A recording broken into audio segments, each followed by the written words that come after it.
Thank you very much. It's always a great pleasure to be here. Um, since I have to speed it up, I will not mention figures and details, but let me just try to answer one simple question. What's happening in this region of the world? Mohsen was extremely clear, I think, by talking about the outcome of the revolution.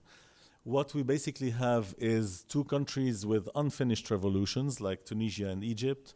We have bloody civil wars. It's finished in Yemen. It is nearly finished in Libya. It might start again. And we have the Syrian bloodshed, of course, continuing.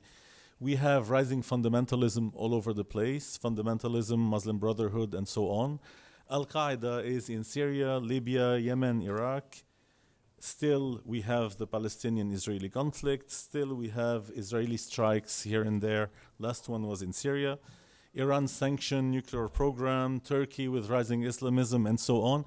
And guess what? I have to talk to you about business opportunities, and this is what I'll try to do. Now, what is happening in this region of the world? Excuse me for having a very pragmatic, down-to-earth approach for whomever is interested in doing business. What's happening? So we have counter-revolutionary powers rescuing some regimes, and we also have breaking a few others through external forces, and we have the establishment of new, mind you, non-democratic regimes in this region, as they are easier to deal with. It is very difficult to deal with democracies, so it seems the world prefers to have non-democratic regimes. And we have a common backbone for the new regimes, which is the Muslim Brotherhood story to secure petroleum flows, among other issues.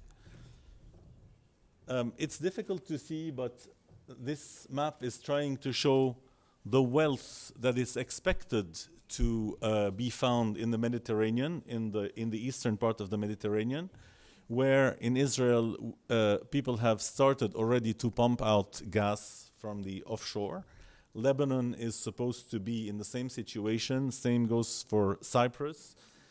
So basically, there is a petroleum story going on in this region of the world. Petroleum is expected to be in massive quantities. We're talking about gas mainly. Lebanon, Syria, Israel, and Cyprus. For the time being, it's extremely difficult to reach formal agreements between those countries. We are in the process, of course, of witnessing a shift in the economic model. This will probably start very soon in Israel itself. New investment opportunities, of course, are rising, and we are already witnessing fights around the petroleum roads. Russia is very much involved because there is an issue of short-circuiting Russia.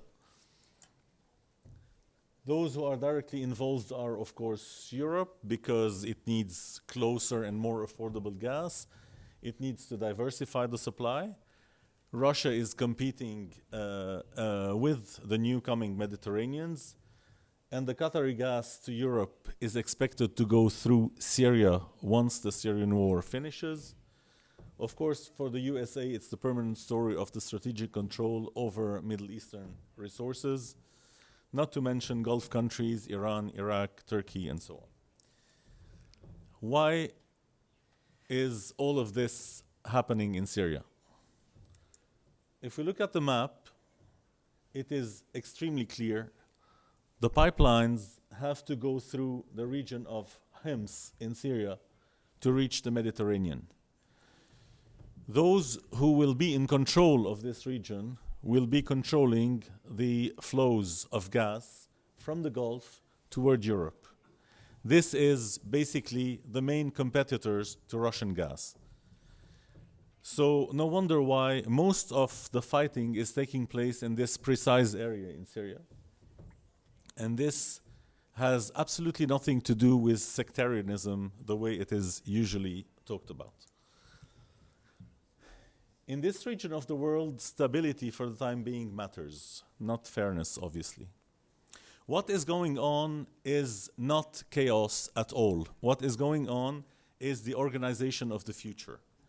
It is the huge potential that is being fought for now, and that will be divided in shares, and that will be divided in zones of influence. We mentioned the local big players locally, Iran, Saudi Arabia to a lesser extent, Israel, Turkey. Of course, worldwide, the US, Russia, and to a lesser extent, the EU and China. But for business hunters, if they come from those countries, I mean, the countries that I just mentioned, they can benefit from the support of their governments in the influence zones that will be defined. If not, they will have to find the proper gate to this region of the world. And choosing one of the local big players will make it impossible for them to reach outside their playground. And this is why many of them are looking, for the time being, at relatively neutral and active places where they can find partners who can work in all of those places. Now, coming back to stability, there was one try, which was, in my view, a terrible mistake, that started in Afghanistan with the Taliban and later on the Muslim Brotherhood across the region, as the fundamentalists were seen as pipeline stabilizers. Democratic regimes, as I previously said, are too interested in preserving their citizens' rights, and this is why usually this is the last option.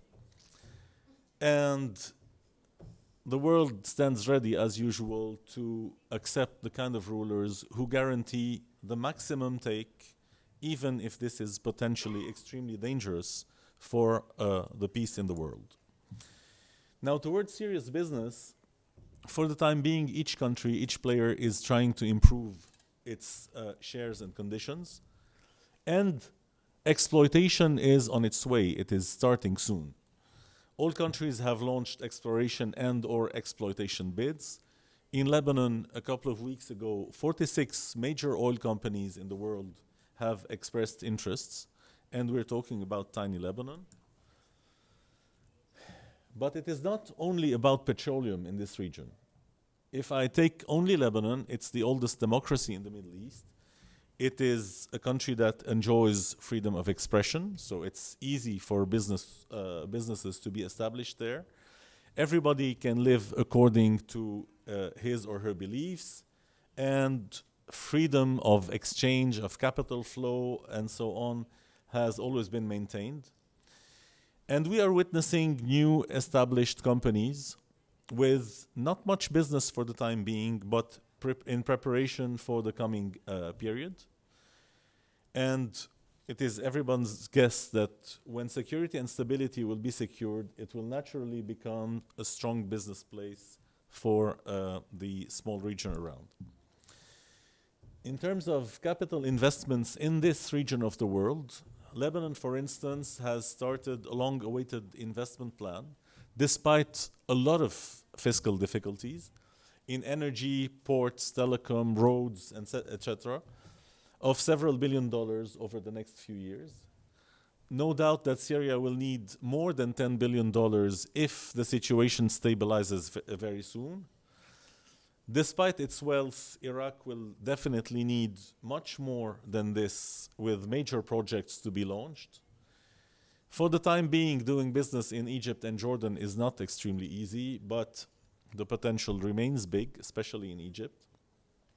And one day, when this situation stabilizes around the shares in the petroleum, probably Iran and Sudan will find their way toward the international community, huge markets.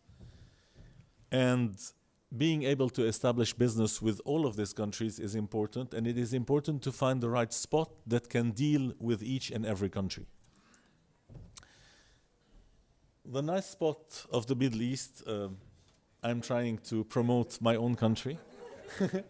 Look at the region around, and it is once again self-explanatory. And thank you very much.